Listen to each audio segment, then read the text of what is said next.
Hi, welcome to Tool versus Tool, our webinar twice a month. We've got Randy Gerson and Chris DeEon, who donates their time every month for Marketing Mondays, a great time where they have free parking, free information, often food and drink there.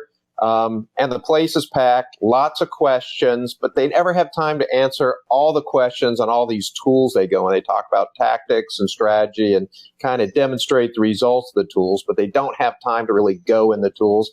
So based on request, this is that time, 20 or 30 minutes to just go into tools, say who needs to use what when, and we're lucky to have these two experts. So guys, what's today's topic? What dire problem are we solving this week?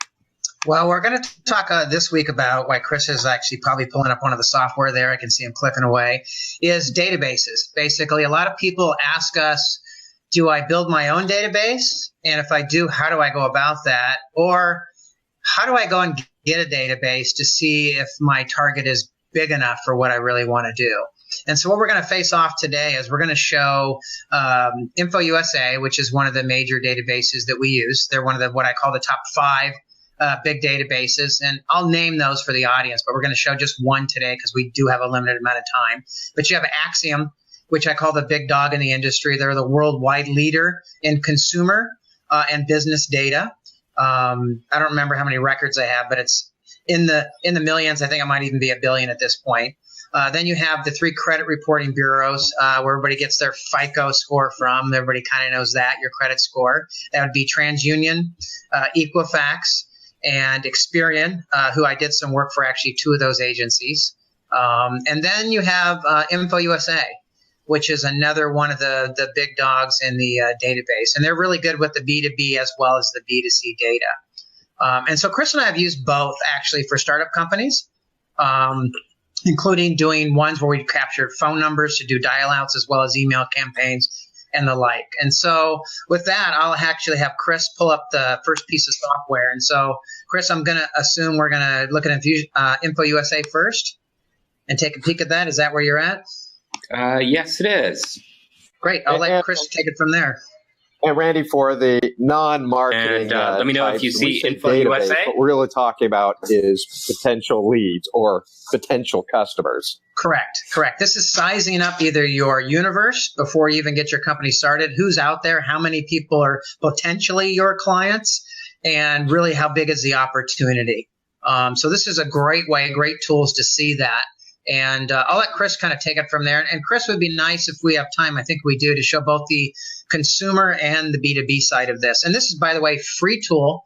Until you actually purchase something, you can get numbers and counts for free. Yeah, so let's say you started a new application company. You created an app that will help carpet cleaners schedule their appointments with their customers. And so you want to target all the carpet cleaners in the world. How would you do that?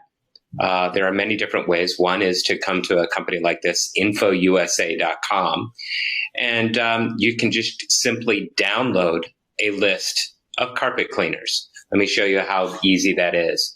Come over here, and it gives you the option between a consumer list or a business list. In this case, a carpet cleaner is a business list. So we're going to go ahead and click in there. And then it's going to give you an option to say what kind of, oh, by the way, when you click in, just go ahead and click in the Get Started here on the right-hand side. Don't worry about registering. Don't worry about anything else. Just click on Get Started. When you're in here, it's going to give you the option of selecting what type of business you're targeting, what area of the country or zip code, if you want any other kind of limiting factors. So let's just say you're right here and you want to target carpet cleaners. So I'm going to target in carpet cleaners right here and do a search. What it's going to give me is it's going to give me types of carpet cleaners. For example, right here it says carpet and rug cleaners. I can click on that button. Oh, let me also show you one very important thing. Up in the top right-hand corner, it says how many leads they have in their database. They have over 10 million leads. So if I type in carpet cleaners and click on this box, I can click on the update count information here, and it will tell me that of the 10 million leads, they have 27,706 carpet cleaners in their database. You'll also notice that they have variations of carpet cleaners. They have carpet cleaning equipment. They have car washing. You could go down further, carpet and rug dealers. They have all these variations. Let's say you just want to stick with carpet cleaners. Look at all these variations of carpet cleaning. So sometimes what this does, like Randy and I log in when we're launching businesses, and we'll just see what core persona or core demographic or core individual that we're trying to target. But we'll also look on the periphery and see if there's anything else around the carpet cleaner that may be similar that we may want to target as well. Yeah, hey, Chris, before you go any further, let me explain this. So the 27,000 leads that are up on the right-hand corner now from the 10 million. So this is the entire universe for, like Chris was saying, all carpet and rug cleaners. The more of these little boxes that you check, that number will diminish dramatically depending on which boxes you check. So I just wanted to show that, Chris. If you just check one and then refresh, show them how quickly the number will diminish. In this case, it'll go up because I'm selecting rug cleaners and carpet and rug dealers. So in this case, it goes up. We could do it the other way around too, but yeah. Right. So it kind of gives you an idea that you can repair. I can go from 48,000 and add the rug repair, and it'll go up to 49,000. Another 1,000 rug repair people. So that gives you an idea. So you can actually grow or shrink your universe based on how many selects that you do it. If you notice down there, they even have some of the national databases like 1-800 Dry Cleaners, which actually is a marketing company, by the way, that goes directly to certain people in a franchise. So you can even get in Martinizing, you see that, which is actually dry cleaners for clothes, not so much carpeting, although there's Martinizing for carpeting. And you can see as Chris clicks on these, the universe should go up by adding these other types of carpet cleaners to the universe. Right. You can go on from here. This allows you to select the company you want to target. By the way, if you have an SIC code or something else, you can use those as well to target. Some companies also want to narrow down by geography. You are more than welcome to do that, either by zip, by state, by county. Let's say we want to target these carpet cleaners in California. Let's see what happens to the count. It went from 49,000 to 6,000. You can target by size of business. Let's say you want to target only large carpet cleaners with over 50 employees. Boy, that should go down to like 28 people, right? Yeah, 58. So that doesn't make sense. You're like, okay, so there's not very many super large carpet cleaners. Maybe then I want to just get them all. And while you're doing that, Chris, let me go back and explain something and really what I call give it the Homer Simpson touch here. If you notice on the right-hand side there, it says SIC code and ranges, and you see these 4-digit numbers with a dash and then a 2-digit number. That's SIC stands for Standard Industry Code. It's a code that is self-reported when a business files with the city for its business license. They fill in their SIC code based on a list that the city gives them, or they go online and click it. And then from that point forward, their business is listed under that Standard Industry Code. And then the other one that was NAICS is a National Association Industry Standard Code. So they're similar, but not quite the same. And these were set, SIC's been around for over 50 years, and NAIC came about 20 years after that, just to give you an idea how this coding works. But it is a self-reporting code. It's based on taxes and other things like that, just to give you an idea. Yep. There's other selections that you can do here too, based on job title or executives by gender, et cetera, et cetera. So there's a lot of options here. I'm just going to stick with what we did. You can see the See Price tab or button. When you click on that, it does not necessarily always give you a price. InfoUSA will have you fill out a form, and then typically they have somebody contact you about pricing for the product. Sometimes they will give you a price, but rarely do they give you a price for the email address. Usually they'll give you a price per 1,000 or a price for the name and postal address of that company. And then you have to contact them about getting the price for the email address. And then once you sign up with them, you can simply download the file onto your computer and you can use it for emailing. One other good tip, Chris, to give these people, Chris, is one thing you and I noticed too. Sometimes when they do show you the price, and on consumer stuff, usually they'll show you the price on most of them, not all. But Chris is right. If you're asking for emails, they usually will not show you the price for that. And when you call up and talk to a customer service agent, you can usually negotiate a much better price if you actually saw one that was actually pushed up on the site when you click see price. So know that if you start working with InfoUSA, you can get one person to work with that knows your startup and can actually help you do better selecting to narrow down what you're really going after, including the title at the company, because a lot of times they will have phone numbers directly to some of the smaller businesses on the B2B side, executives of small businesses, we call SOHO. And even large corporations, sometimes you'll get better than just the 800 number that goes to the main desk. So it's always good to work with one of their customer service agents to get a better price and to get better criteria for your startup. Mm-hmm. While Randy was talking, I went ahead and clicked on the residential or consumer lists. This is a little bit different on how you would select. So it gives you the option to select based on geography, basic demographic, housing and finance, and then some other criteria.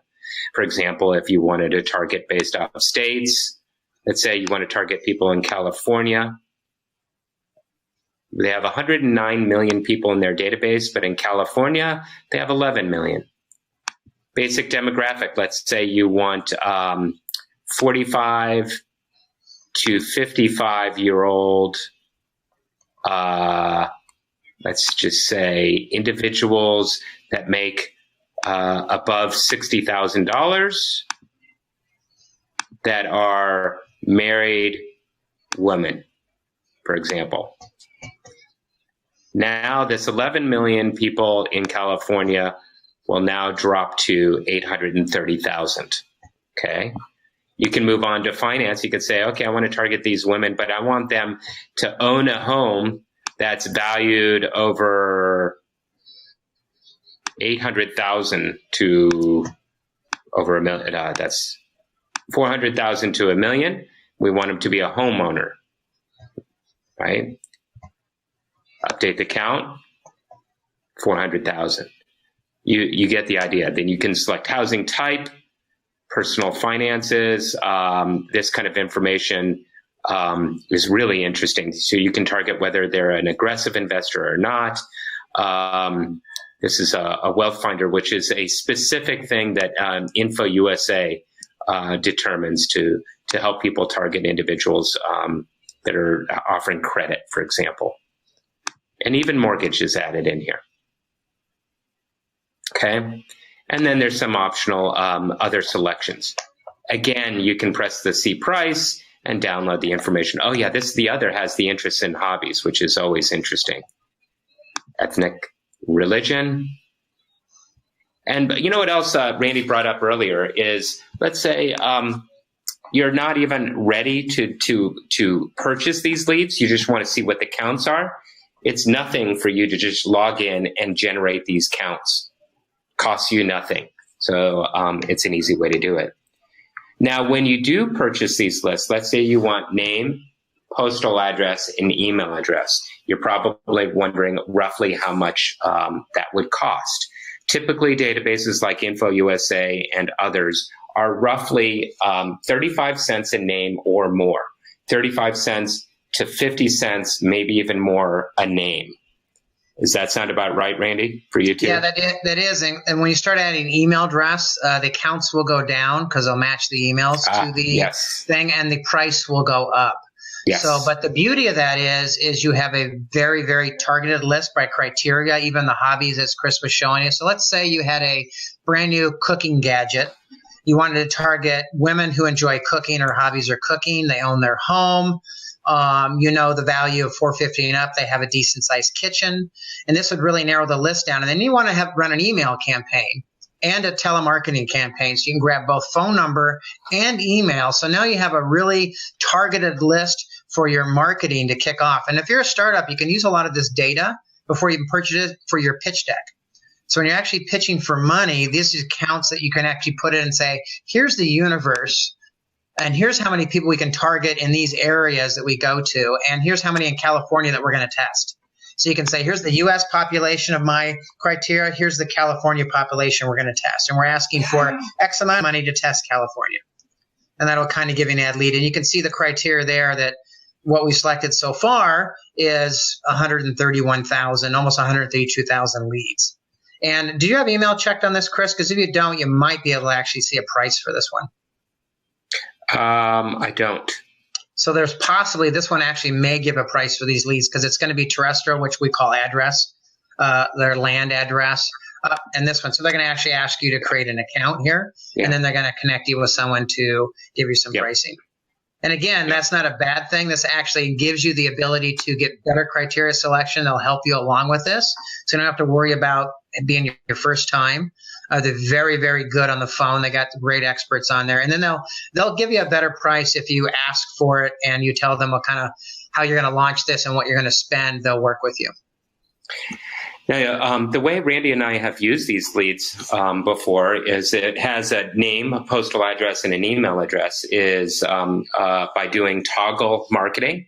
So we'll send an email to these individuals. We'll also call them and then also possibly upload them into Facebook and target them through Facebook advertising as well. So we're hitting these individuals in 3 different ways. Okay, so let's say you don't want to spend as much or you're having a hard time finding leads using InfoUSA or tools similar. What else can you do? There's another option that Randy and I have had some pretty decent success with, and that's building your own list.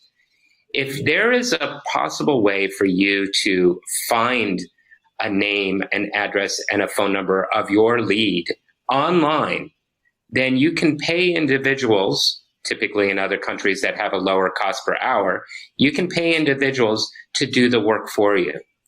For example, remember I was just saying, let's say you were targeting carpet cleaners in California. If you wanted to target and find an owner of a carpet cleaner in California, what you could do is go to either a Yelp or even Yellow Pages online. You remember the old Yellow Pages? Well, there's still one online, yellowpages.com.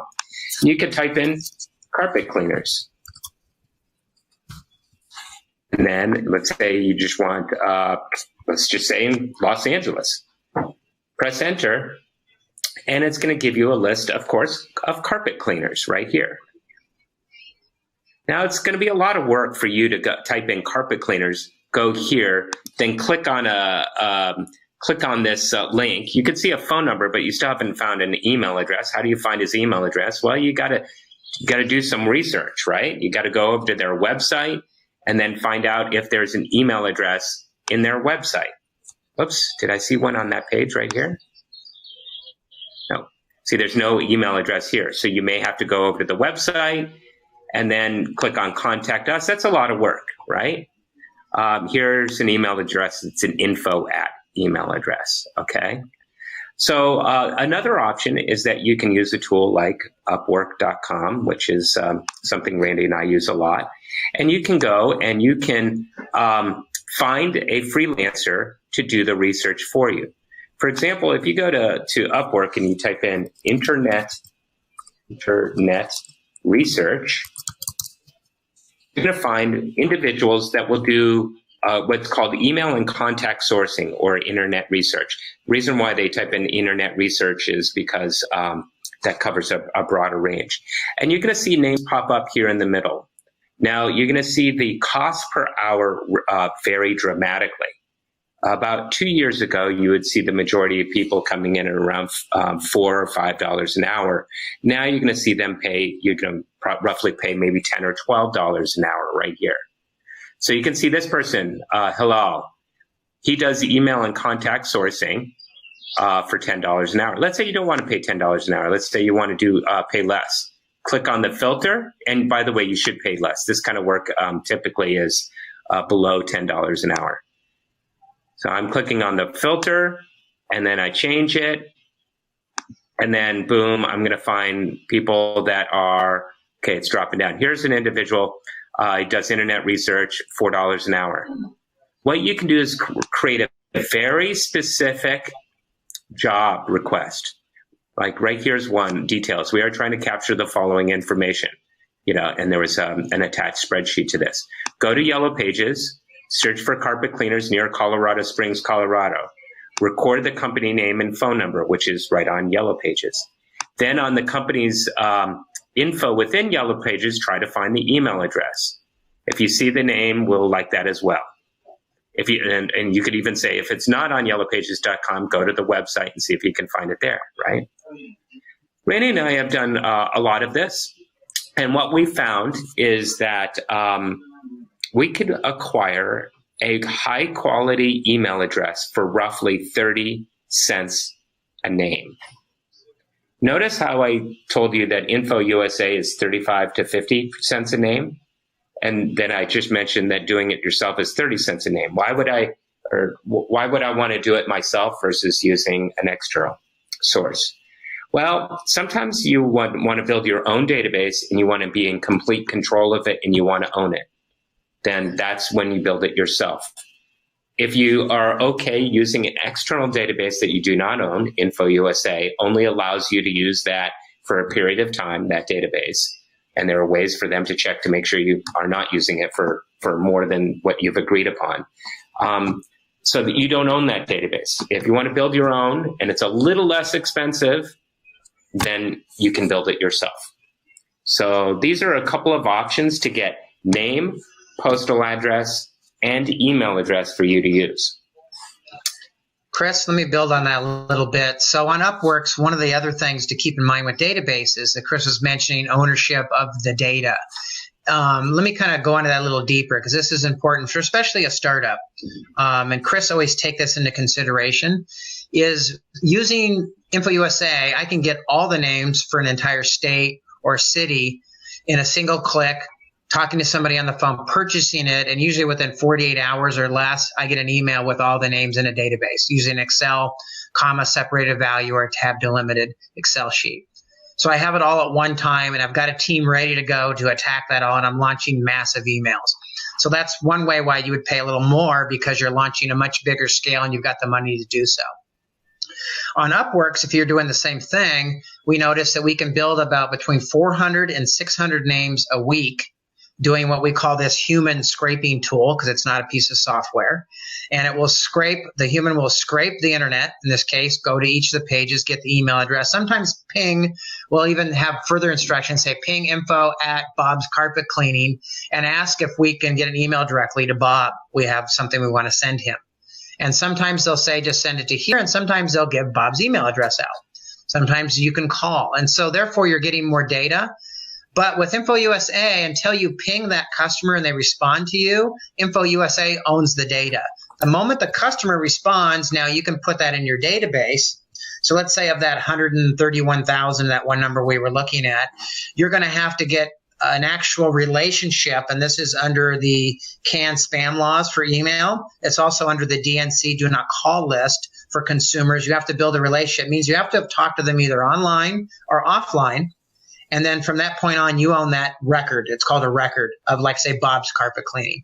And so it just depends on how you want to build your records, how you want to own them, the cost you want to pay, and how fast you want to go out with the numbers. And so I thought I would add that in because that's a very important consideration on whether you use InfoUSA or you build your own. So those are other criteria. And is there any criteria I didn't think of, Chris, that we've used before? No, that's exactly right. Yeah, there's also one other thing is when InfoUSA provides you the email list, it's usually scrubbed already, meaning that the email addresses are valid. Versus if you're doing it yourself, you may want to use a system like this right here, which is Bright Verify, to scrub your list to make sure the email addresses are okay to email. Or this is a new service that's becoming very popular called kickbox.io. This can also scrub your list, or even another one which is called Tower Data. We'll go through these at another point in time. So to kind of wrap up what Randy was saying is, if you're in the growth phase of your company, I wouldn't waste your time trying to build your own email list. You need to move faster and get going. If you're a smaller company and you have the ability and some of the time to be able to build your own list and you need to save a little money, then that's fine. So making your own list is for a smaller company just taking off. And if you're scaling, then you should use InfoUSA.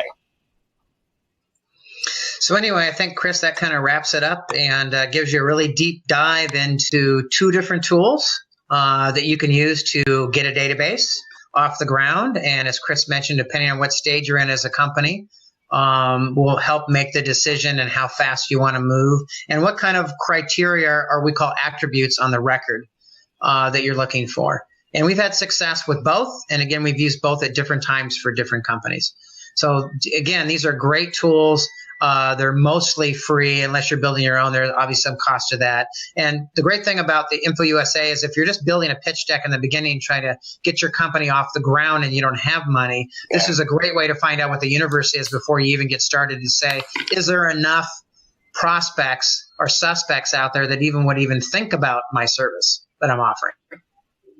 So you can go when you're starting to build a company and say, what should we even do when you're figuring out the company strategy? When you're starting to develop your marketing campaigns, you can go into more detail. And when you actually start to execute on those campaigns, you can decide whether to use a database somebody's given you or create your own. Did I get that right? You're spot on, Eric. Very good. Cool. Well, go ahead, Eric. Catch everybody on Marketing Mondays. You can look up EvoNexus, and you do those Marketing Mondays 2 locations in San Diego and up in Irvine.